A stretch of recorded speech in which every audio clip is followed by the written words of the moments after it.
Hi, Frugal friends. Welcome back to Is Fire for Me. My name's Kim, and you've reached the Daily Dose of Frugality segment on this channel.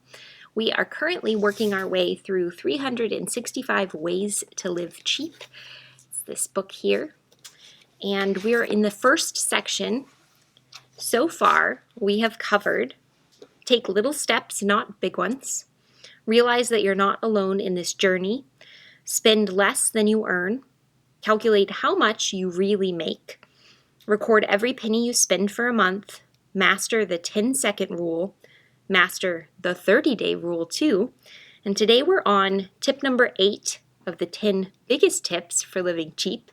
And tip number 8 is to keep track of your progress. Each month, figure out how much you earned, how much you spent, and how much you saved that month and record it.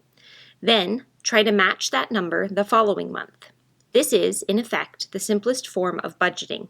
You're merely trying to keep your spending under control from month to month.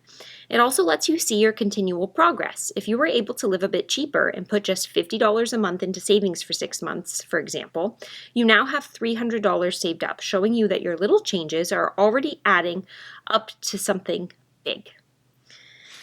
I think, again, this really ties back into the idea of having a budget. I am someone who enjoys spending. Granted, I've become quite a bit more intentionally frugal over the years of our marriage. But when Jesse and I were first trying to get on the same page financially, he was really encouraging us to have a budget.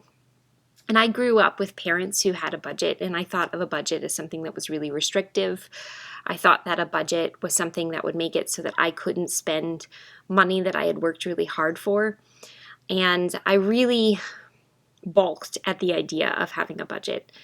I think that all of you who are watching this channel probably already have a good concept of budgeting and why budgeting is important, and maybe you've incorporated it into your financial progress and goals. But I think if you haven't, budgeting is something that gives you a lot more freedom than you think it would. For a word that has so many negative connotations and that immediately feels like the little spender in you is going to shrivel up and die, it's actually a tool that really gives you the freedom to tell your money where you want it to go and to make sure that you are the one that's driving the spending ship and not some out of control spending habit who's impulsively buying things. So I do think that whether you have a more complicated budget or you have a more simplistic budget, just knowing where your money's gone and mapping it out is a really good first step. So I do think that if you don't have a budget, try this out, try it for a few months, and then you might just see like, wow, with this little simple tool, I'm able to really increase and grow my savings, which is something that I've wanted to do. So again, we use a tool called Every Dollar, but we've done paper budgeting in the past. We've used some other apps as well. So there's a lot of resources out there.